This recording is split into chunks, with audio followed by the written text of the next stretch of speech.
की क्या उम्मीद है नौगामा की जनता? देखिए, नौगामा की जनता बहुत समझदार है। यहाँ राजनीतिक जागरूकता बहुत है। पहले ये क्षेत्र टिकैत साहब की यूनियन में बहुत ज़्यादा भाग लेता रहा। आज भी यहाँ किसान यूनियन 4-4, 5-5 हैं, बड़ी सक्रिय हैं, बड़ा राजनीतिक जागरूक है। वो अच्छी तरह से जानते हैं कि जिसकी सरकार है उसी के प्रतिनिधि के द्वारा विकास कार्य हो सकते हैं। दूसरे नंबर, आदरणीय चेतन जी के प्रति लोग सच्ची श्रद्धांजलि अर्पित करना चाहते हैं। इसके अलावा यहाँ मैं जब गया हूँ 50 गांवों में, तो घूमने से मेरे सामने एक ही बात आती है कि पहले हम झोटा और भैंस के आगे एक आदमी चारपाई बिछा के सोता था, एक पीछे बिछा के सोता था। लोग आते थे रात को और उन्हीं से उनका झोटा ट्रक में चढ़वा के ले जाते थे। लेकिन अब जब से योगी जी की सरकार आई है तब से अमन चैन है। आदमी रात्रि को अपने घर बड़े चैन से सोता है, ना उसकी भैंस की रखवाली की आवश्यकता होती है, ना झोटे की रखवाली की आवश्यकता होती है। दूसरे नंबर ये है, एक आज प्रत्येक आदमी एक ही बात कहता है कि पहले हमारे 2 काम थे। एक काम तो ये होता था कि जब बच्चे के एग्ज़ाम होते थे तब 2 आदमी जाते थे साथ में नकल कराने के लिए। एक काम ये होता था, एक हमें अपनी बहन बेटी के वो कॉलेज स्कूल छोड़ने के लिए जाना होता था। आज उन दोनों कामों से आदमी फ्री होकर अपनी खेती में लग रहा है, अपने व्यापार में लग रहा है। जब से नकल विहीन परीक्षा हुई है तब से विद्यार्थियों की योग्यता का मूल्य बढ़ा है। जब से यहाँ योगी जी की सरकार आई तब से बहन बेटियों की सुरक्षा प्रदेश में कई ऐसी घटना भी लोग महसूस हो चुकी हैं। देखिए, ऐसा है, भारतीय संस्कृति में 4 युग माने गए हैं: सतयुग, त्रेता, द्वापर, कलयुग।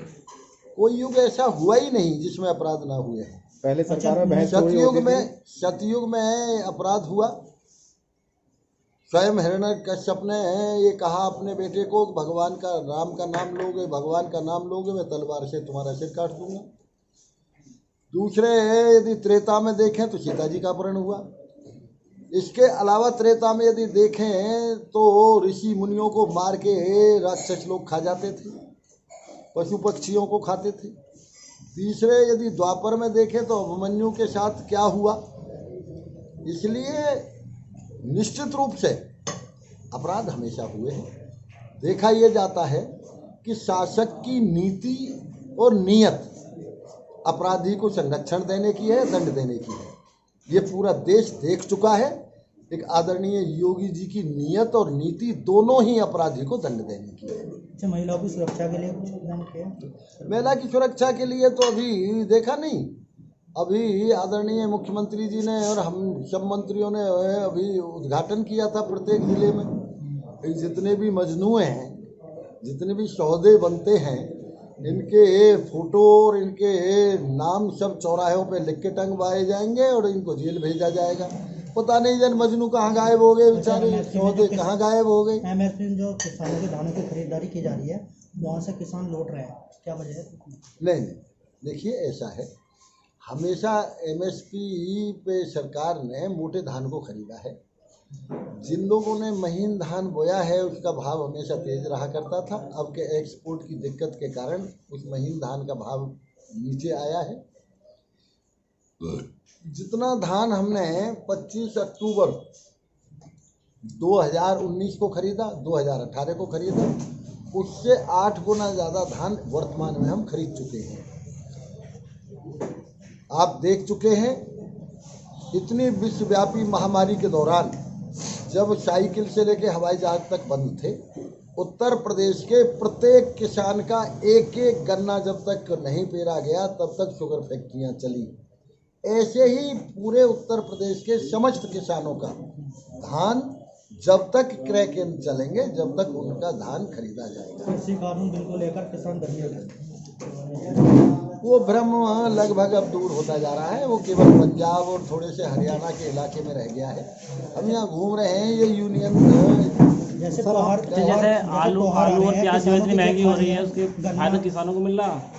है। जैसे आलू और प्याज इतनी महंगी है, सरकार में भाजपा सरकार कंट्रोल नहीं कर पा रही महंगाई पे, तो इसका फायदा किसानों को या बिचौलियों को मिल रहा है? देखिए ऐसा है, अब यदि कोई चीज़ सस्ती हो तो और कोई चीज़ महंगी हो, आप दोनों ही तरफ उसे मोड़ देते हैं। अब बहुत से, मैं गया तो गाँवों में जो लोग विपक्ष के थे वो क्या कहते थे, सब गेहूं इतना सस्ता हो गया। तो मैंने कहा भाई तुम्हारे गांव में किस पे 100 कुंटल गेहूं है बताओ हमें।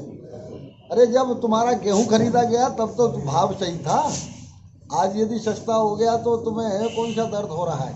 इसलिए मैं ये कह सकता हूँ कि MSP से सरकार जो अपने सारा गल्ला खरीदेगी, धान भी खरीदेगी, सारी चीज़ खरीदेगी। अच्छा, किसानों का गन्ने का जो बकाया कुछ भुगतान भी रह रहा है, जो नहीं हो पा रहा है, त्योहारी सीजन आ रहा है, तो इसमें क्या? 15 मार्च को हमारी कैबिनेट की बैठक हुई, 15 मार्च 2020 को।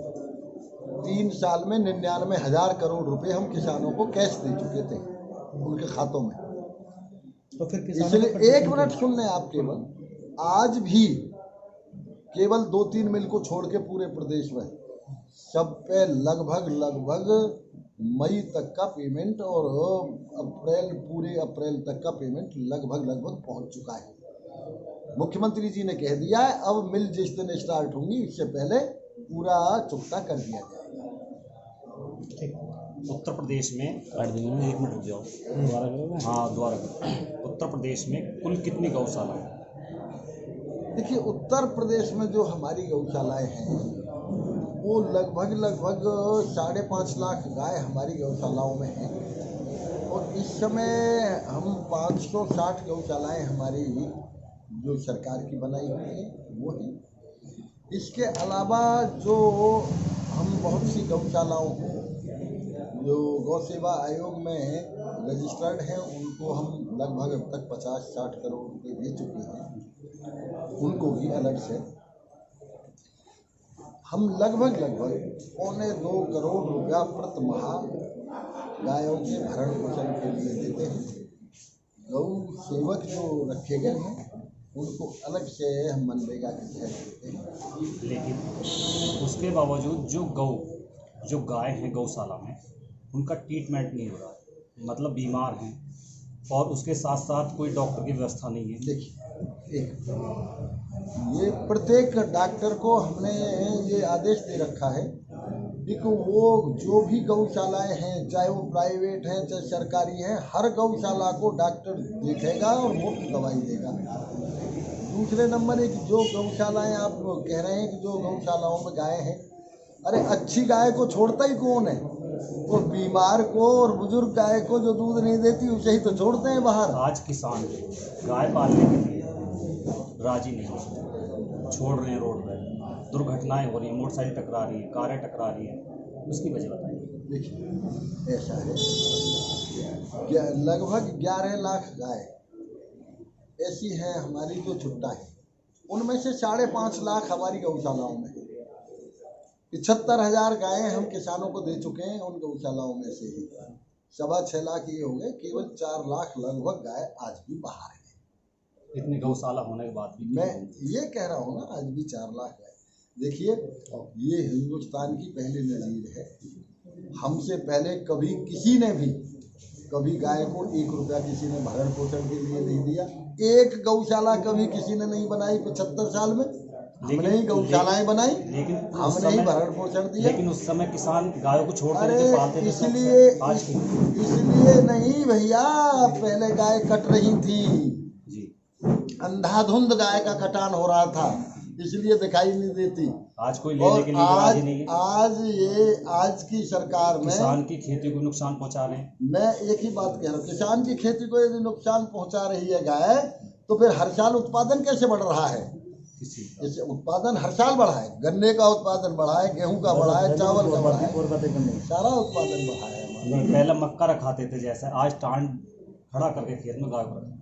अरे भाई, हम तो ये कह रहे हैं ना